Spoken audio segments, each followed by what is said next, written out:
नमस्कार, आप देख रहे हैं PNI। आज हम बात कर रहे हैं उस वर्ग की जो चूल्हे की आग में न सिर्फ खाना पकाती हैं, बल्कि बच्चों के भविष्य को भी पोषण देती हैं, विद्यालय रसोइया। बिहार सरकार ने हाल ही में रसोइयों के मानदेय में 1,650 रुपए की वृद्धि कर 3,300 रुपए किया है। लेकिन क्या ये काफी है? रसोइया संघ और समर्थक संगठनों ने इस पर सीधा सवाल उठाया है। सरकार की ये घोषणा देर से आई और बेहद कम है। रसोइया नेताओं का कहना है, हमारी मांग 10,000 रुपए मानदेय, साल के 12 महीने भुगतान और सरकारी कर्मी का दर्जा है। मात्र 1,650 रुपए की बढ़ोतरी हमारी वर्षों की मेहनत और संघर्ष का अपमान है।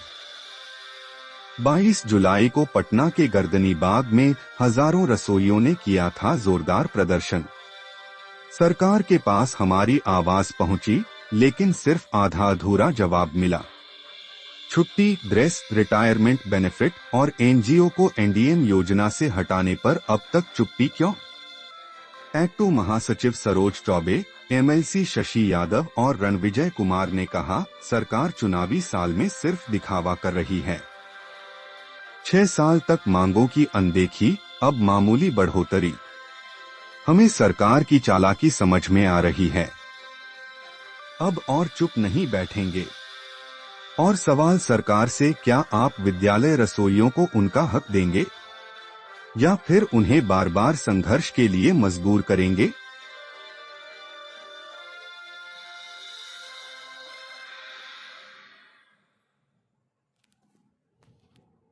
पर इस जीत से रसोइया खुश नहीं है।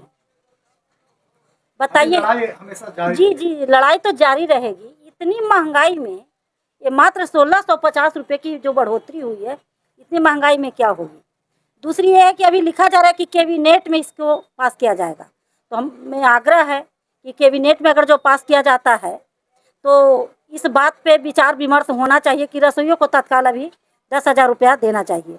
एक तरफ आप कहते हैं कि 60 साल में रिटायर कर देंगे, तो जब आप एक रसोइया का सरकारी कर्मचारी का दर्जा नहीं दिए तो फिर 60 साल में आप निकाल बाहर करने की बात कहाँ से आती? ये भी एक सोचनीय बात है।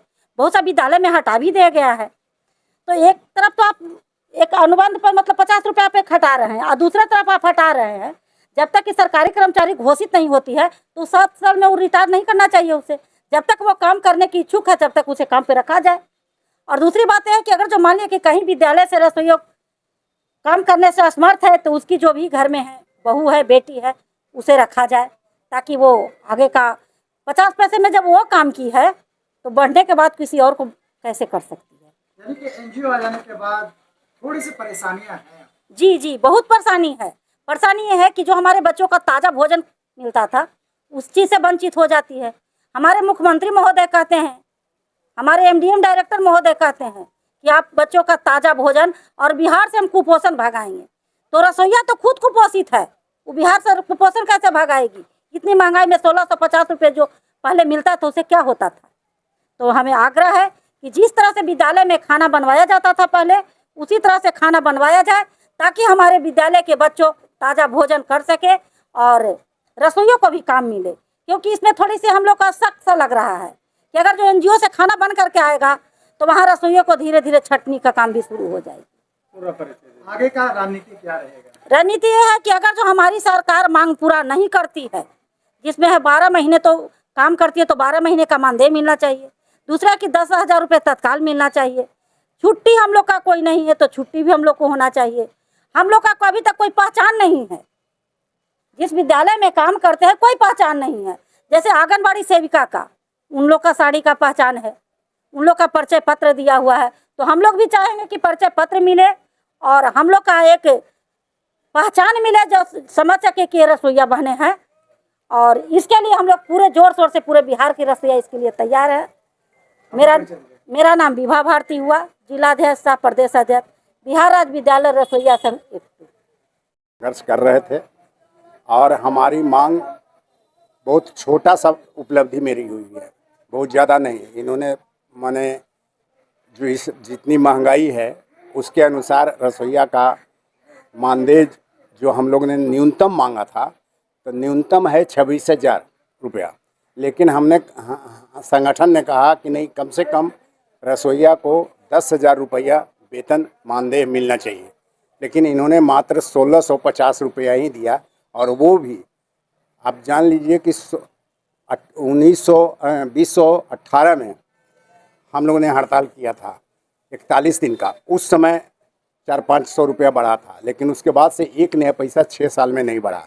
और इस बार इन्होंने घोषणा किया है, अभी कैबिनेट का फैसला नहीं हुआ है, तो हमारी मांग है कि ऐसे मौके पर आप दे रहे हैं जब आपका चुनाव है, और उसमें भी चुनाव में कुछ पैसा दे के रसोइया से लालच में वोट लेना, यह सही नहीं होगा।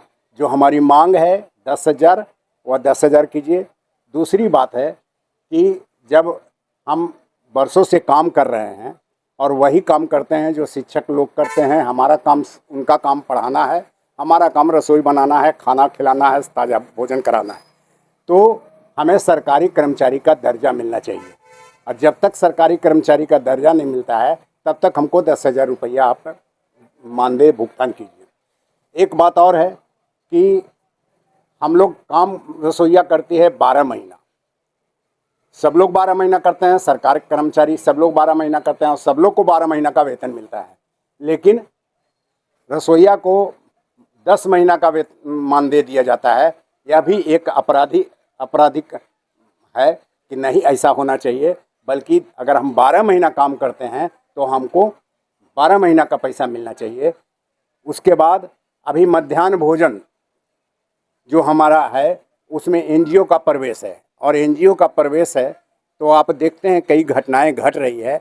हमारी मांग है कि एनजीओ को बाहर किया जाए मध्याह्न भोजन से, और स्कूल में रसोइया से खाना बनवाया जाए। और इनका जो जहाँ पद है रसोइया का, बहुत सा ऐसा जगह है जहाँ 200-250 छात्र छात्राएँ हैं, लेकिन वहाँ रसोइया 2 और 3 हैं, तो वहाँ जो पद खाली है उस पद पर दिया जाए। एक बात और है कि जब हमको मानदेय आप देते हैं तो कहते हैं कि 60 साल होगा आपको रिटायर कर देंगे, सेवानिवृत्त कर देंगे। हमारी मांग है कि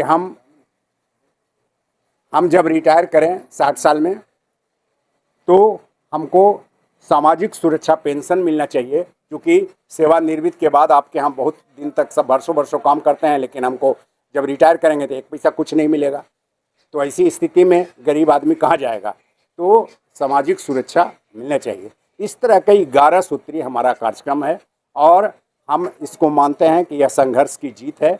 यह कोई कृपा नहीं है कि नीतीश और मोदी ने हमको 1650 बढ़ाया है। और हम चाहेंगे, निवेदन करेंगे माननीय मुख्यमंत्री जी से कि अभी कैबिनेट का डिसीजन बाकी है, आप 10,000 रुपया मानदेय के रूप में दें, सरकारी कर्मचारी घोषित करें, 10 के बजाय 12 महीना का मानदेय का भुगतान करें, और हमारी 11 सूत्री मांगों पर सहानुभूति पूर्वक विचार करें, इसका निर्णय करें, ताकि हम रसोइया सुरक्षित हो सके।